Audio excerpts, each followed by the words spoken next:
Eu acredito em tua palavra que foi semeada no coração.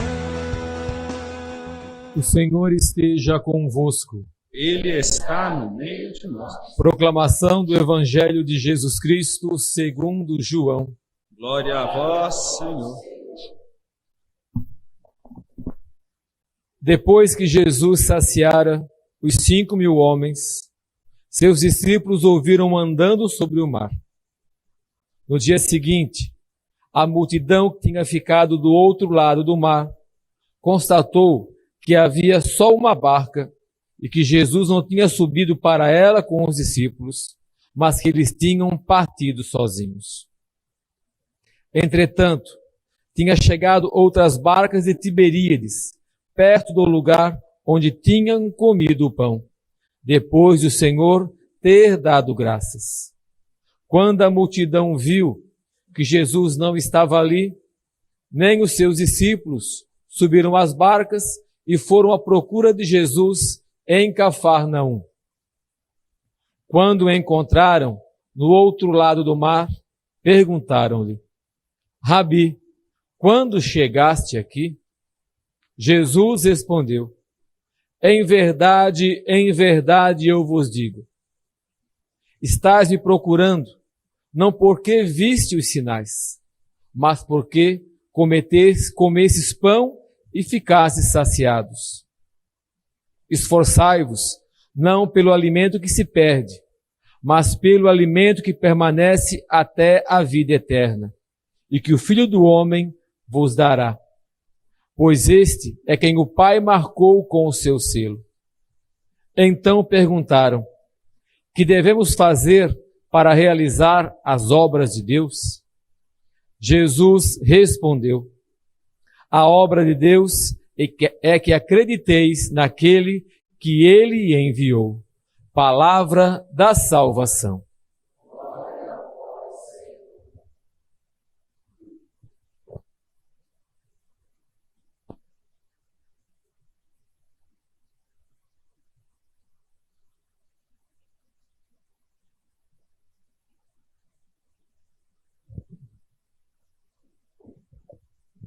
Essa segunda-feira da terceira semana da Páscoa nos dá a oportunidade, ao longo de toda essa terceira semana, nós viveremos essa realidade na liturgia, de pensar nas consequências que acontecem na vida do homem e da mulher que experimentam a ressurreição do Senhor, que experimentam o significado profundo da promessa. Aqueles que sabem e sentem e por isso testemunham que Jesus está vivo. Essa realidade que tocou tanto os apóstolos e apóstolas da primeira hora, que fizeram com que essa fé chegasse até nós. A experiência faz com que eles tenham uma fé viva. E por causa dessa fé viva, eles vão até o fim. Então é preciso purificar, e o tempo pascal é para isso, e a terceira semana nos falará sobre isso. É preciso purificar as nossas motivações para estar com o Senhor. É preciso purificar o porquê nós dizemos que cremos, o porquê nós fazemos o que fazemos, o porquê nós somos cristãos. E aqui já fica de antemão a certeza que não basta dizer que é porque foi batizado. Não basta dizer porque meus pais quiseram que eu fosse católico. Não dá para dizer que é porque eu me acostumei. Nasci nessa religião e fiquei. Não. é preciso ter uma razão mais profunda. Por isso, Jesus, hoje, questiona os apóstolos, questiona os discípulos. No contexto do tempo pascal, tem essa intencionalidade. Vejam, Jesus tinha feito a multiplicação dos pães. E o povo que passava fome, que tinha necessidade, foi atendido na sua necessidade. Jesus tomou do que eles tinham. Um pouquinho de pão, uns peixes. Falam dos sinóticos que uma criança ainda trouxe, para mostrar que era de fato o pouco. E desse pouco, Jesus multiplicou e alimentou. João fala em 5.000 homens. Muitos desses passaram a seguir Jesus. E muitos próximos a ele passaram a segui-lo. E Jesus, mesmo assim, os questiona. Por que vocês estão vindo até mim? Vocês me procuram porque ganharam pão? Mataram a fome? Encheram a barriga? É por isso que vocês me procuram? Vejam, Jesus questiona a razão deles irem ao encontro dele. E é bonito porque esse questionamento acontece depois que Jesus faz o quê? O que diz o Evangelho? Quem prestou atenção? Ouviu, leu antes, rezou antes? De que forma Jesus chega até eles? Gente, o povo está vendo em casa. Olha a vergonheira. Ainda bem que eu não fico vermelho aqui. Né? Andando o quê? Sobre as águas. Não é um detalhe qualquer. Quem anda sobre as águas? Deus. É Jesus ressuscitado. Divino. Deus. É o sinal de que Deus está ali. Jesus faz o questionamento do povo, de alguns que tinham comido pão e vieram até eles porque encheram a barriga. E ele vem caminhando sobre as águas. Só Deus faz isso. É uma cena, a gente diz pós-pascal, porque é a visão de Jesus ressuscitado, que anda sobre as águas. E aí Jesus faz o questionamento, porque eles vieram por causa do pão, mas não reconheceram quem era verdadeiramente Jesus, não reconheceram Jesus ressuscitado, divino, a divindade do Senhor presente ali, não reconheceram Deus, por isso ficaram na periferia da fé, uma fé fraca, rasteira, pequena, diminuta. Vocês entendem? Por que você busca o Senhor? Por que você faz o que faz? Por que nós somos consagrados? Por que eu sou padre?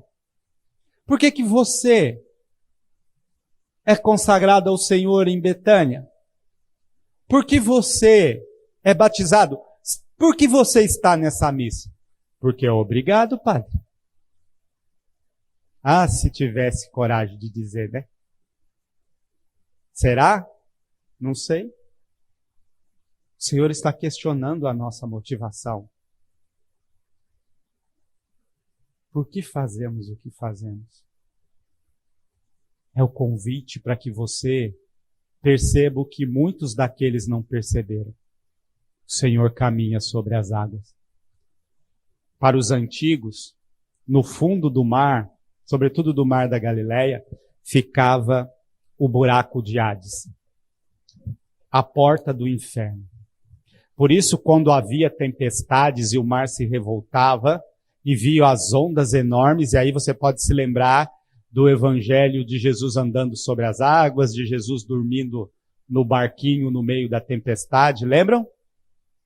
Quando Eles acreditavam que quando as águas se agitavam e muitas embarcações precárias não voltavam e muita gente morria afogado, é porque Hades tinha destampado o buraco e solto os demônios, e os demônios agitavam as águas para poder maltratar os homens.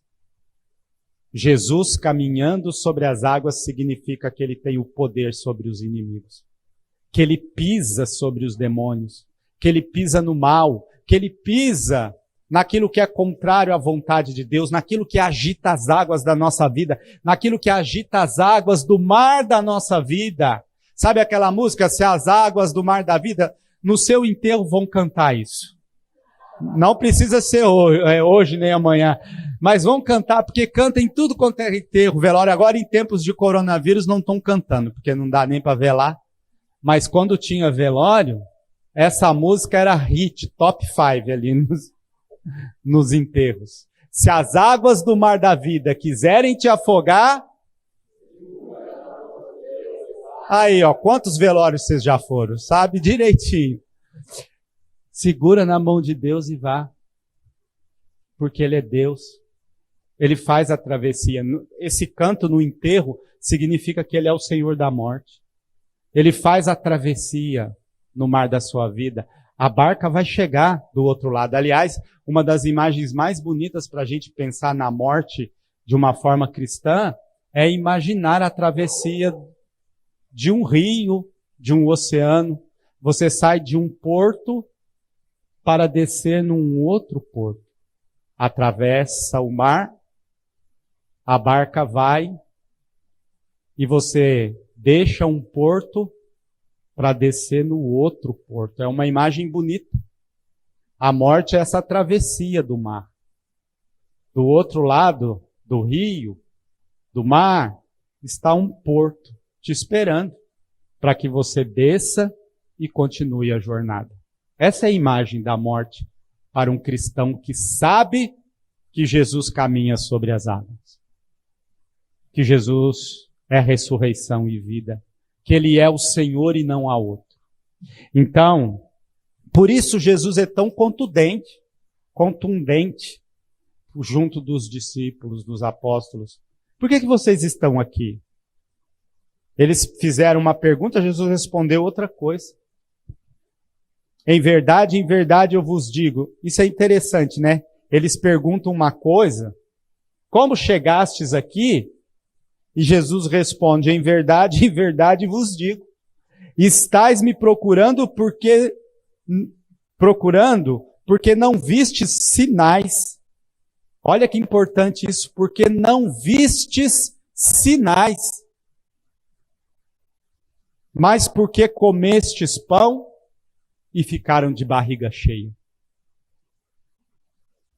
Buscaram por necessidades e só por elas. Não que buscar por necessidade seja o problema. Jesus está querendo nos elevar a nossa fé, nos levar a ter uma fé de fato fiducial, uma fé carismática, uma fé entusiasmada. Aqui, entusiasmo de força do Espírito em nós. Entusiasmo é Deus dentro de nós. Essa é a fé que Deus quer que a gente tenha. Uma fé viva, para dizer assim. E aí Jesus diz, esforçai-vos não pelo alimento que se perde, mas pelo alimento que permanece para a vida eterna. Ele vivo, ressuscitado no milagre da Eucaristia. Esse é o alimento da vida eterna. Ele vivo, ressuscitado no milagre da Eucaristia. É ali. E como nós nos aproximamos da Eucaristia? São Paulo diz na primeira carta aos Coríntios. Sabe por que tem tantos doentes e enfermos entre vocês? Porque muitas vezes se come e bebe do corpo e do sangue indignamente. Olha que interessante. E por isso deixa de tocar a cura. Deixa de tocar o que nos fortalece.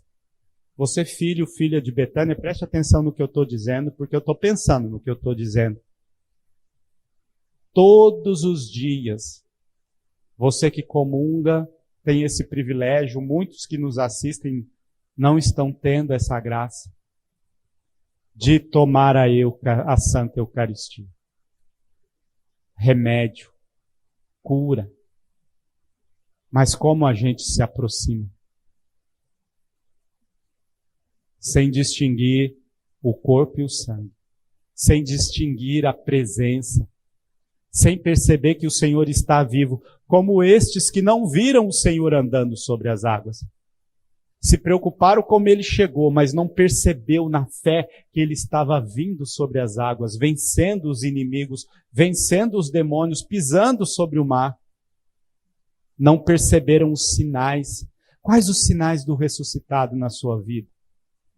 Você consagrado, que sinais você pode dizer com certeza? Você é interpelado hoje para testemunhar a sua fé. Que sinais você vê do ressuscitado na sua vida? Por que você pode dizer que o Senhor está vivo? Por que você pode dizer para convencer um filho, uma filha de Betânia, que o Senhor está vivo? Que nós estamos de fato dando a vida não por uma ideia, nós não estamos brincando de fazer assistência social, mas nós estamos tocando a carne de Cristo.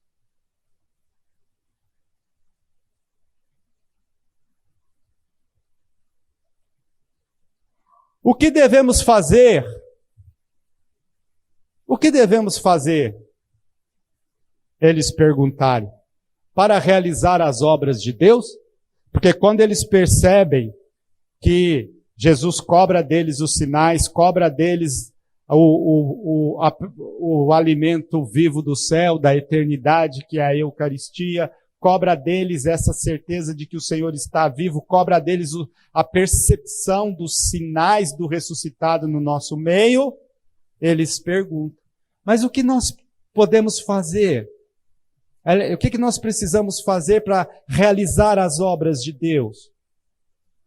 E Jesus responde, a obra de Deus é que acrediteis naquele que me enviou. A obra de Deus é crer na Trindade Santa. A obra de Deus é crer que há uma história de salvação para nós. Acreditar para fazer as obras de Deus. Acreditar. Fé. Vocês estão entendendo?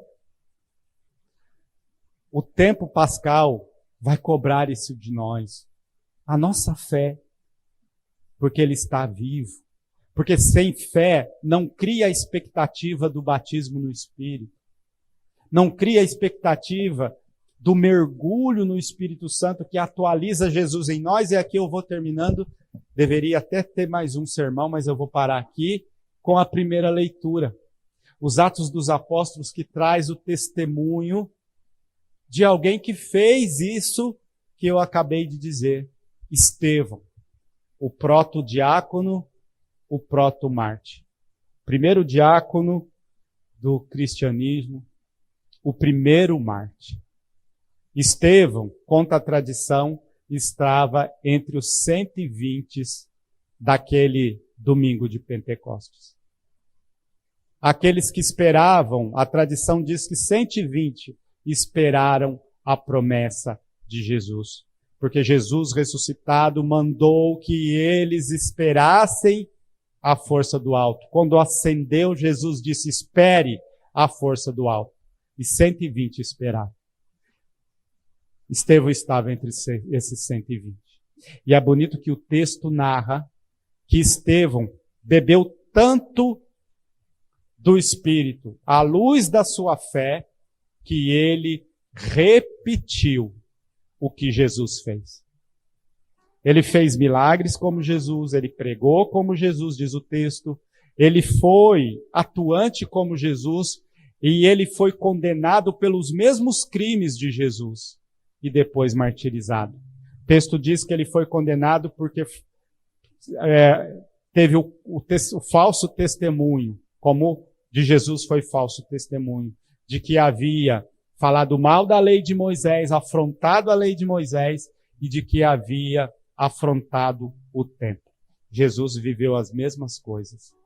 E assim como Jesus, Estevão testemunhou fez um sermão querigmático, talvez mais completo que o de São Pedro, e testemunhou firme. Por causa disso, morreu, dando a vida em nome de Jesus. E enquanto era apedrejado e morria, leitura de amanhã, ele viu o céu aberto, os anjos subindo e descendo, junto de Jesus no trono, e os anjos subindo e descendo ao lado dele. Contemplou o céu para fazer a travessia na sua fé, na ressurreição, na sua fé de ressuscitado. Entende por que Jesus está te questionando? Entende por que Jesus está perguntando pela sua fé? Porque o seu caminho é o também de Estevão. Você é chamado a ser um Estevão do nosso tempo. Você é chamado, assim como eu, a testemunhar esse ressuscitado até o fim. Repetindo o que Jesus fez, colocando os pés nas pegadas de Jesus, sendo outro Cristo no mundo. Para isso você foi batizado. Que você possa até o fim testemunhar que Ele está vivo. E porque Ele fez na sua vida, você pode dizer, eu vi o Senhor. Ele está vivo. Porque foi o que Estevão fez. Feche os seus olhos um minuto. E diante dessa palavra que nos interpela, faça a sua oração. E que você possa reconhecer os sinais a começar da sua vida. Mas o grande sinal está aqui agora. Nós nos encontramos com o Cristo Palavra, que faz o nosso coração arder como a dos discípulos de Emaús. E nos encontramos com o Cristo Eucaristia.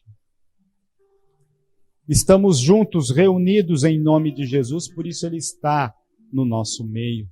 E nós estamos aqui como corpo místico de Cristo, igreja viva, reunida. Por isso que nós orarmos pode acontecer, porque os sinais estão todos aí. Faremos obras maiores, a igreja é chamada a fazer obras maiores que a de Cristo. Por isso, tantos que creem, veem tantos carismas do Espírito avivados, aflorados no nosso meio. Mas tudo isso vem com uma atitude de fé, uma fé que reconhece Jesus andando sobre as águas, uma fé que sabe que Ele é o Senhor e não há outro, uma fé que sabe que Ele está vivo, e porque Ele está vivo, Ele nos reúne.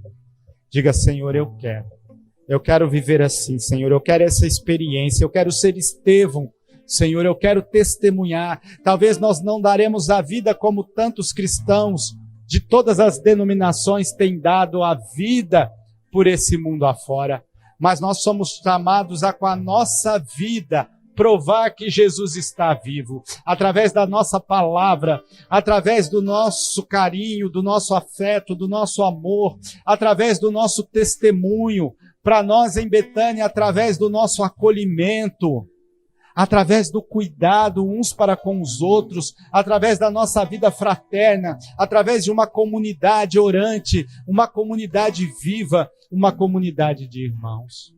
E todos que olharem dirão, vejam como eles se amam, Jesus está vivo. Com o pão e o vinho, vamos colocar sobre o altar do Senhor a nossa fé. E se você sentir que a sua fé é pouca, que a sua fé é fraca, fale como Tomé, Senhor, eu creio, mas aumenta a minha fé.